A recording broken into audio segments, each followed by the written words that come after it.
Hello friends, मैं समिता स्वागत करती हूँ आप सभी का अपने चैनल पर। फ्रेंड्स, आज के वीडियो में हम देखेंगे 36 साइज का deep neck princess cut blouse की कटिंग और स्टिचिंग। तो ये मेरा मेन फैब्रिक है और ये मेरा अस्तर का फैब्रिक है। तो सबसे पहले हम अस्तर के फैब्रिक पर बैक पार्ट का मेजरमेंट लेंगे, उसके बाद हम फ्रंट पार्ट निकालेंगे।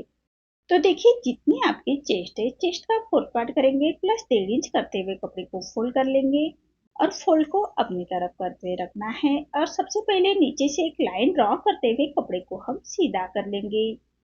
अब तैयार ब्लाउज की लेंथ मेरी 13.5 इंच है, तो मैंने 1 इंच बढ़ा कर ली है। आपकी जो भी लेंथ आएगी उसे 1 इंच बढ़ा कर ही लीजिएगा। ये डीप नेक ब्लाउज ही हमारा था। शोल्डर लिया है मैंने 5 इंच, आर्म होल लिया है मैंने 5.5 इंच। स्क्रीन पर दिए हुए मेजरमेंट के अनुसार मैं ये बैक पार्ट की कटिंग कर रही हूँ। आप चाहे तो अपना मेजरमेंट ले सकते हैं। अब चेस्ट हमारा 36 आ रहा है, तो उसका 4 पार्ट आएगा 9 इंच और 1.5 इंच मार्जिन का। 1 इंच पर हम आर्म होल की गोलाई दे देंगे हल्के हाथों से। अब हमें कमर का मेजरमेंट लेना है, तो कमर हमारी 28 आ रही है, तो उसका 4 पार्ट आएगा 7 इंच। 1 इंच बैक पार्ट की प्लेट्स के लिए और 1.5 इंच मार्जिन का। आप चाहे तो 2 इंच तक मार्जिन रख सकते हैं, मैंने 1.5 इंच की ही मार्जिन रखी है। इसी तरह से हम मार्किंग कर लेंगे। अब जैसे हमने मार्किंग की है उसी के अकॉर्डिंग हमें बैक पार्ट को कट कर लेना है और फ्रंट पार्ट निकालेंगे। तो फ्रंट पार्ट के लिए हमें बैक पार्ट से 1.5 इंच बढ़ाकर फैब्रिक को फोल्ड करेंगे। देखिए, इसी तरह से 1.5 इंच बढ़ाकर फैब्रिक को फोल्ड करना है। और ये प्रिंसेस कट ब्लाउज है, तो सबसे पहले हमें नीचे से लाइन ड्रॉ करते हुए कपड़े को सीधा कर लेंगे। और ये प्रिंसेस कट ब्लाउज है, तो पौना 1 इंच ऊपर की तरफ लेते हुए हमें ऐसी एक लाइन और ड्रॉ कर लेनी है। एक सीधी लाइन ड्रॉ कर लेंगे। और एक फ्रंट ओपन ब्लाउज है हमारा, तो फ्रंट साइड में 1/2 इंच कम ही मैंने रखी है हाई के लिए। आप अपने हिसाब से रख लीजिएगा। अब दोनों मार्किंग छोड़ते हुए हमें बैक पार्ट रखना है और एज इट इज जैसे हमने बैक पार्ट की कटिंग की है उसी के बराबर से मार्किंग कर लेनी है फ्रंट पार्ट निकालने के लिए। तो देखिए, जैसे बैक पार्ट की कटिंग के हिसाब से हमें मार्किंग कर लेनी है, लेकिन 1.5 इंच बढ़ाकर फैब्रिक को फोल्ड करना है बैक पार्ट से। अब हम फ्रंट आर्म होल की गोलाई निकालेंगे। तो देखिए, इसलिए हम चेस्ट की और आर्म होल की लाइन ड्रॉ कर लेंगे। इसी सीधी लाइन ड्रॉ कर लेनी है और 1/2 इंच अंदर की तरफ लेते हुए फ्रंट आर्म होल की गोलाई दे देंगे। लेकिन आर्म होल की गोलाई को कटिंग हम स्टिचिंग के बाद ही कट करते हैं प्रिंसेस कट ब्लाउज को। और हम आर्म होल की तरफ से 1/2 इंच बढ़ाएंगे और नीचे से 1.5 इंच बढ़ाते हुए ऐसी तिरछी लाइन ड्रॉ कर लेनी है। अब हमने जैसे मार्किंग की है उसी के अकॉर्डिंग हम कट करेंगे। आर्म होल हम बैक का ही कट करेंगे। फ्रंट आर्म होल की गोलाई हम स्टिचिंग के बाद दे देंगे। प्रिंसेस कट ब्लाउज है हमारा। तो अब हमें फ्रंट नेक की मार्किंग करनी है। तो नेक की विड्थ रख रही हूँ मैं 2 इंच और नेक की लेंथ रख रही हूँ मैं 6 इंच। और नीचे से विड्थ में 2.5 इंच रखते हुए ऐसा चौकोन बॉक्स तैयार कर लेंगे और राउंड शेप दे देना है। हम हल्के हाथों से ऐसा राउंड नेक निकालेंगे। अब हमें प्रिंसेस कट का शेप देना है, तो नीचे से विड्थ में लिया है मैंने 3.5 इंच और ऊपर से डार्ट आ रहा है हमारा 10 इंच पर। तो देखिए, ऐसे डार्ट की मार्किंग कर लेनी है। 10 इंच पर हम डार्ट की मार्किंग करेंगे। तो डार्ट हमारा सेंटर से 4.25 इंच सामने की तरफ लेना है। तो ऐसे डार्ट की मार्किंग कर लेनी है और एक सीधी लाइन ड्रॉ कर लेंगे। ये लाइन हमें आर्म होल की तरफ ले जानी है, तो 1/2 इंच सामने की तरफ लेंगे आर्म होल की तरफ से और ये लाइन को हमें ऐसे मिला लेंगे। देखिए, इसी तरह से प्रिंसेस कट का शेप देना है। अब नीचे से हम विड्थ में ले रही हूँ मैं 1.5 इंच और लेंथ में रखा है मैंने 2 इंच की। ऐसी एक सीधी लाइन ड्रॉ कर लेंगे और प्रिंसेस कट का शेप दे देना है। अब आर्म होल की तरफ से हमें छोटा डार्ट देना है। इससे हमारे फिटिंग बहुत ही परफेक्ट आती है। 2.5 इंच पर हम ऐसे 1/2 इंच का डार्ट दे देंगे। देखिए, इसी तरह से डार्ट की मार्किंग कर लेनी है और ऐसा हम प्रिंसेस कट का शेप दे देंगे। अब साइड से हमें फैब्रिक को ऐसे छाट लेना है। दोनों साइड से, सामने की तरफ से और साइड से ही हम ऐसे छाट लेंगे। देखिए, इसी तरह से प्रिंसेस कट की मार्किंग मेरी कंप्लीट हो चुकी है। अब जैसे हमने मार्किंग की है उसी के अकॉर्डिंग हम उसको कट कर लेंगे। तो सबसे पहले नेक की कटिंग की है मैंने, उसके बाद जो हमारा प्रिंसेस कट का पार्ट है उसको हम कट कर लेंगे। और जो डार्ट है हमारे उसको हमें ऐसे छाट लेना है। देखिए, इसी तरह से प्रिंसेस कट की मार्किंग कर लेंगे और साइड से भी फैब्रिक को हम ऐसे छाट लेंगे। देखिए, इसी तरह से दोनों पार्ट मेरे कट हो चुके हैं। अब सभी पार्ट हमें मेन फैब्रिक के साथ कट करने हैं। मेन फैब्रिक के साथ कट करते वक्त 1/2 इंच बढ़ाकर ही कट कर लीजिएगा। बैक पार्ट मैं नेक्स्ट वीडियो में लेके आऊंगी डिजाइन के साथ। अभी ये वीडियो में हम फ्रंट पार्ट ही देखेंगे। तो इससे हमें स्टिचिंग कर लेनी है। तो देखिए मेन फैब्रिक पर रॉन्ग साइड पर रखेंगे अस्तर का फैब्रिक और पूरे चारों साइड से सबसे पहले मेन फैब्रिक के साथ हम उसको अटैच कर लेंगे। तो अस्तर के फैब्रिक के बराबर से ही हमें स्टिच कर लेनी है। हाथ से थोड़ा प्रेस करते जाइएगा और सिलाई करते जाइएगा ताकि अंदर की तरफ करिया क्रिस ना रहे, इसका ध्यान रखिए।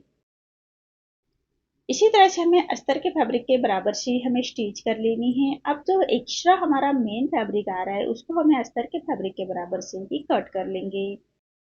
इसी तरह से दोनों पार्ट हमें रेडी कर लेने हैं। दोनों साइड के पार्ट हम ऐसे ही रेडी कर लेंगे। देखिए दोनों पार्ट मेरे रेडी हो चुके हैं। अब जो साइड का पार्ट है उसको भी हमें ऐसे ही रेडी करना है। तो मेन फैब्रिक पर रॉन्ग साइड पर रखेंगे और चारों साइड से हमें अस्तर के फैब्रिक के बराबर से ही स्टिच कर लेनी है। तो देखिए इसी तरह से अस्तर के फैब्रिक के गोलाई में हमें स्टिच कर लेनी है। जैसे कटिंग की है उसी के बराबर से स्टिच कर लेंगे और जो एक्स्ट्रा फैब्रिक है हमारा उसको हमें अस्तर के फैब्रिक के बराबर से ही कट कर लेंगे।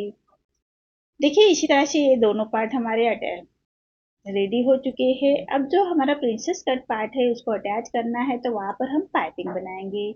तो मैंने मेन फैब्रिक का ही फैब्रिक लिया है पाइपिंग बनाने के लिए। आप चाहे तो कॉन्ट्रास्ट में कोई अलग फैब्रिक भी ले सकते हैं। तो पाइपिंग के लिए हमेशा तिरछे में ही फैब्रिक लीजिएगा और एक पैर का मार्जिन रखते हुए हम उसको स्टिच कर लेंगे। अब हम पट्टी को ऐसे फोल्ड करते हुए बराबर पट्टी के कॉर्नर से स्टिच कर लेनी है। अब फैब्रिक को पलटा लेंगे और जो एक्स्ट्रा पट्टी को हमें इसे छाट लेना है और पूरे पट्टी को हम फोल्ड कर लेंगे और बराबर पाइपिंग बाहर की तरफ निकालते हुए हमें सिलाई के ऊपर सिलाई आनी चाहिए, तभी हमारी पाइपिंग फिनिशिंग के साथ रेडी होती है। तो देखिए इसी तरह से सिलाई के ऊपर सिलाई करते हुए हमारी पाइपिंग रेडी हो चुकी है। अब ऐसे ही हमें दूसरे पार्ट को भी पाइपिंग अटैच करनी है। तो मेन फैब्रिक का ही फैब्रिक लिया है मैंने पाइपिंग के लिए। आप चाहे तो कॉन्ट्रास्ट में कोई साड़ी का कलर भी ले सकते हैं। तो देखिए इसी तरह से पट्टी को फोल्ड करते हुए पट्टी के कॉर्नर से स्टिच कर लेंगे। जो एक्स्ट्रा पट्टी को हम कट कर लेंगे और पाइपिंग रेडी करेंगे। अब जो प्रिंसेस कट पार्ट है उसको हमें अटैच कर लेना है। तो देखिए जो हमारा साइड का पार्ट है उसको अंदर की तरफ हाफ इंच अंदर की तरफ दबाते हुए सिलाई के ऊपर सिलाई कर लेनी है। जो पाइपिंग की सिलाई है हमारी उसी के ऊपर से स्टिच करेंगे गोलाई में और एक पैर का मार्जिन रखते एक स्टिच और कर लेनी है। देखिए कितनी फिनिशिंग के साथ हमारा ये पार्ट रेडी हो चुका है। अब इसको हमें कमर पट्टी अटैच कर लेनी है और कंप्लीट कर लेंगे। ऐसे छोटे कट्स लगा लेंगे। कमर पट्टी के लिए हमेशा सीधे में ही पट्टी लीजिएगा और पट्टी को पलटाते हुए पट्टी के ऊपर से स्टिच कर लेंगे और पट्टी को फोल्ड करते हुए पट्टी के कॉर्नर से स्टिच कर लेंगे। अब जो एक्स्ट्रा पट्टी आ रही है उसको हमें ऐसे छाट लेंगे और पूरे पट्टी को फोल्ड करते हुए क्रॉप स्टिच कर लेनी है।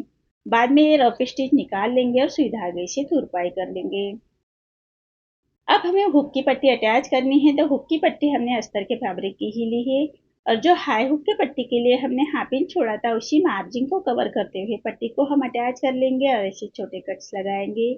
अब पट्टी को पलटाते हुए पट्टी के ऊपर से स्टिच कर लेनी है और पट्टी को फोल्ड करते हुए पट्टी के कॉर्नर से स्टिच कर लेंगे। देखिए अब जो एक्स्ट्रा पट्टी आ रही है उसको हमें इसे छाट लेना है और पूरे पट्टी को फोल्ड करते हुए फिनिशिंग की स्टिच दे देनी है। आप चाहे तो रोप स्टिच भी रख सकते हैं, बाद में सुई धागे से तुरपाई कर लेना है। इसी तरह से हमें दोनों पार्ट रेडी कर लेंगे। तो दूसरे पार्ट को भी हमें कमर पट्टी अटैच कर लेनी है नीचे से। तो कमर पट्टी हमेशा सीधी पट्टी में ही अटैच कर लीजिएगा। जो हाफ इंच की मार्जिन को कवर करते हुए कमर पट्टी अटैच कर लेंगे और पट्टी को पलटाते हुए पट्टी के ऊपर से स्टिच कर लेनी है और पट्टी को फोल्ड करते हुए पट्टी के कॉर्नर से स्टिच कर लेंगे। अब जो एक्स्ट्रा पट्टी को हमें इसे छाट लेना है और पूरे पट्टी को फोल्ड करते हुए क्रॉप स्टिच कर लेंगे। अब ये साइड में हमें हाई की पट्टी अटैच करनी है। तो हाई की पट्टी हमेशा मेन फैब्रिक की ही लीजिएगा। तो मेन फैब्रिक को मैंने अस्तर का फैब्रिक भी अटैच किया है। तो हम जो हाई हुक की पट्टी के लिए छोड़ा था फैब्रिक उसी मार्जिन को कवर करते हुए पट्टी को हम अटैच कर लेंगे और ऐसे छोटे कट्स लगाएंगे। अब पट्टी को पलटाते हुए ऐसे पट्टी के ऊपर से हमें एक फिनिशिंग की स्टिच दे देनी है। अब फैब्रिक को पलटा लेंगे और सामने की तरफ से हमने 1.25 इंच बाहर की तरफ निकालते हुए पट्टी को फोल्ड करना है और एक फिनिशिंग की स्टिच दे देनी है। तो देखिए इसी तरह से बराबर फिनिशिंग की स्टिच दे देनी है हाई की पट्टी के लिए। अब जो नेक की तरफ से पट्टी है उसको कट कर लेंगे और एक पैर का मार्जिन रखते हुए एक स्टिच और कर लेंगे। अब दोनों पार्ट हमारे रेडी हो चुके हैं। तो नेक रेडी करने से पहले दोनों हाई हुक की पट्टी हमें चेक कर लेनी है। कम ज़्यादा हो तो नेक रेडी करने से पहले उसको हम छाट सकते हैं। तो नेक को लगाने के लिए मैंने अस्तर के फैब्रिक की ही पट्टी ली है तिरछे में, और एक पैर का मार्जिन रखते हुए पूरे नेक के ऊपर हम उसको स्टिच कर लेंगे। पूरे नेक के ऊपर हमें अटैच कर लेनी है पट्टी को। नेक को लगाने के लिए हमेशा तिरछे में ही पट्टी लीजिएगा। अब पूरे नेक को हम ऐसे छोटे कट्स लगाएंगे, सिलाई ना कटे उसका ध्यान रखें। अब पट्टी को पलटाते हुए पट्टी के ऊपर से हमें स्टिच कर लेनी है फिनिशिंग के साथ। देखिए इसी तरह से पट्टी के ऊपर से स्टिच कर लेंगे। अब जो एक्स्ट्रा पट्टी है पट्टी को फोल्ड करते हुए पट्टी के कॉर्नर से भी हमें ऐसे स्टिच कर लेनी है फिनिशिंग के साथ। देखिए पट्टी के कॉर्नर से स्टिच कर लेंगे। अब जो एक्स्ट्रा हमारी पट्टी आ रही है उसको हमें ऐसे छाट लेना है। देखिए फैब्रिक को पलटाते हुए एक्स्ट्रा पट्टी को छाट लेंगे। अब पूरी पट्टी को अंदर की तरफ पलटाते हुए रॉप स्टिच कर लेंगे। बाद में हमें रॉप स्टिच निकाल लेनी है और सुई धागे से तुरपाई कर लेंगे। इसी तरह से एक पार्ट रेडी हो चुका है। अब हमें फ्रंट आर्म होल की गोलाई देनी है। तो हाफ इंच अंदर की तरफ करते हुए ऐसी मार्किंग कर लेंगे। अब जैसे हमने मार्किंग की है उसी के बराबर से उसी के ऊपर से स्टिच कर लेनी है और फैब्रिक को हम ऐसे छाट लेंगे। आर्म होल की गोलाई में हमें ऐसे फैब्रिक को कट कर लेना है। इसी तरह से दोनों पार्ट हमें रेडी कर लेने हैं।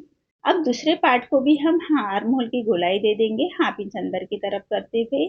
तो ऐसी मार्किंग कर लेनी है और उसके ऊपर से स्टिच कर लेंगे और एक्स्ट्रा फैब्रिक को हम ऐसे छाट लेंगे।